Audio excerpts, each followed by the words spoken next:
Você passou semanas, talvez meses, sentindo uma dor que não conseguia nomear. Uma saudade que não era dele.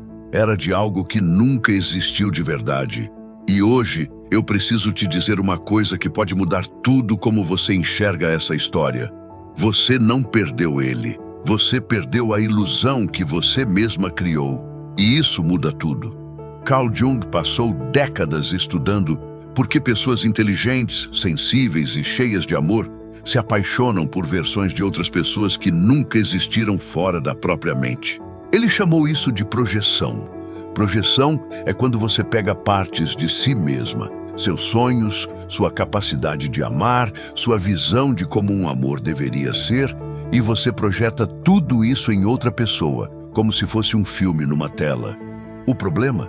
Você estava apaixonada pelo filme, não pelo cinema. Nos primeiros momentos de um relacionamento, o cérebro libera oxitocina, dopamina, norepinefrina, uma combinação química que literalmente altera a percepção da realidade. Você não estava vendo ele. Você estava vendo quem você precisava que ele fosse. E não tem nada de errado nisso. É humano. É Jung. É o que acontece quando uma mulher com muito amor dentro dela encontra alguém que por um momento parece perfeito o suficiente para receber tudo isso. Então, quando ele foi embora, ou quando você foi, a dor que você sentiu não era apenas a perda dele. Era a perda de tudo que você havia construído dentro da sua cabeça e do seu coração. Era a perda de um futuro que você já tinha vivido 1000 vezes na imaginação, da versão dele que aparecia nos seus sonhos mais bonitos, do homem que você acreditava que ele poderia se tornar, se você amasse o suficiente. Isso é uma perda real. Não deixa de doer só porque a ilusão não era real. Jung dizia que o sofrimento psíquico é tão real quanto o físico. E o luto de uma ilusão pode ser mais profundo do que o luto de uma realidade, porque você não perdeu apenas o que havia. Você perdeu o que nunca chegou a existir. Você perdeu uma possibilidade. E possibilidades são as coisas mais difíceis de se lamentar. Mas aqui está onde a consciência começa a mudar tudo. Quando você entende que o que você perdeu era uma ilusão, não uma ilusão no sentido de bobagem ou fraqueza, mas uma ilusão no sentido junguiano mais profundo, uma projeção do seu próprio mundo interior. Você começa a recuperar algo muito poderoso. Você começa a recuperar você mesma, porque tudo aquilo que você projetou nele, aquela capacidade de amar profundamente, era sua.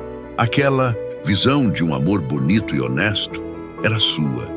Aquela força para acreditar que algo bom era possível era sua. Ele era só o espelho. E agora que o espelho se foi, o que resta é o original. Você. Jung também nos ensinou que continuamos projetando até o momento em que escolhemos olhar para dentro. Talvez você já tenha feito isso antes, amado alguém com tudo, perdeu, sofreu e depois se perguntou: por que sempre acontece assim comigo? A resposta não está neles, está no padrão que você carrega. Não como culpa, como mapa.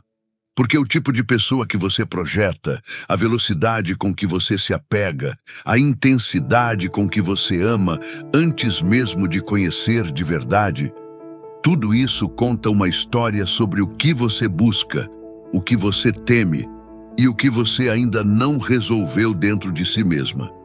E essa é a notícia libertadora. Quando você para de buscar lá fora o que só existe aqui dentro, você começa a atrair o que é real. Então, como você dissolve uma ilusão sem se dissolver junto com ela? Jung dizia, através do processo de individuação. Individuação é o caminho de se tornar quem você realmente é, sem as máscaras, sem as projeções, sem o peso de ser quem os outros precisam. Na prática, isso começa com uma pergunta honesta. O que eu precisava acreditar sobre ele para me apaixonar assim? Não é uma pergunta para te machucar. É uma lanterna. Talvez você precisasse acreditar que alguém poderia te salvar. que um amor intenso o suficiente poderia preencher um vazio antigo, que se você amasse direito, desta vez seria diferente. Essas crenças não são fraquezas, são feridas que ainda não cicatrizaram. E a cura começa quando você olha para elas com compaixão, não com julgamento. Você é a mulher que amou de verdade. Mesmo que o objeto desse amor não fosse real, o amor em si era. E uma mulher capaz de amar assim, profundamente, completamente, corajosamente, não precisa ter medo do amor. Ela precisa aprender a direcionar esse amor de forma mais consciente. Isso não é se fechar, é se expandir. É passar de amar o que você imagina para amar o que realmente existe. É passar de completar o outro para se completar primeiro. Quando você chegar a esse ponto, o amor que vier não vai precisar de projeção, porque você vai estar inteira o suficiente para ver outra pessoa de verdade, com os defeitos, com as limitações, com a beleza real. E isso é o amor maduro. O amor que Jung chamava de amor entre dois indivíduos que se tornaram inteiros. Você não perdeu ele, você está se encontrando. E esse é o começo de algo muito maior do que qualquer ilusão poderia oferecer. Se esse conteúdo tocou em algo que você ainda estava guardando, deixa um like, porque ele ajuda mais mulheres a encontrarem esse canal quando mais precisam. Compartilha com aquela amiga que está no meio de uma dor que ela ainda não consegue nomear. Se inscreve no Ela Despertou, porque aqui é um espaço de mulheres que estão escolhendo se ver. E me conta nos comentários. Você já percebeu quando amou uma versão que você criou? Eu quero ouvir. Até o próximo encontro.